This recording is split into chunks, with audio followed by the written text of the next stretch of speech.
Hi, hope you're having a great day.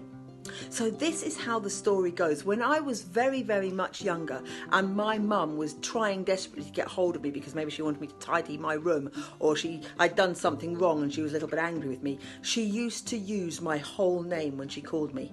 I wonder if it's the same for you. Not just my first name, not just my last name, but even my middle name. Then I knew that my mum really, really wanted to get hold of me. And then when she called out and used that call, the first thing I would do is I would scamper across the room as quick as I could, get into the corner of the room and pull the curtains over my head to try and hide, just so that I could escape the wrath of Mum. Well, yesterday you would have heard Lorna talking a little bit about the beginning of the Jonah story.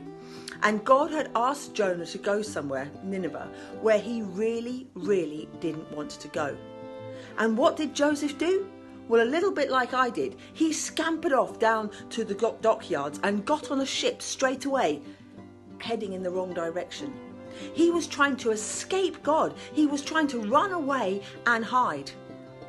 Going back to my story with my mum, it never took her very long to work out where I was. Maybe it was because she could basically see my bottom sticking up in the air because I'd only covered over my head. But she would come and find me and she would pick me up. And she wouldn't yell at me. What she would do is she'd give me a great big hug. She'd explain why she needed to see me or what I'd done wrong. And then she'd help me and guide me to make the right decision next time. Now, Jonah ran off in the wrong direction. And we're going to find out over the next couple of days what happened to him next. But there's a passage in the Bible in Psalm 139 that says this.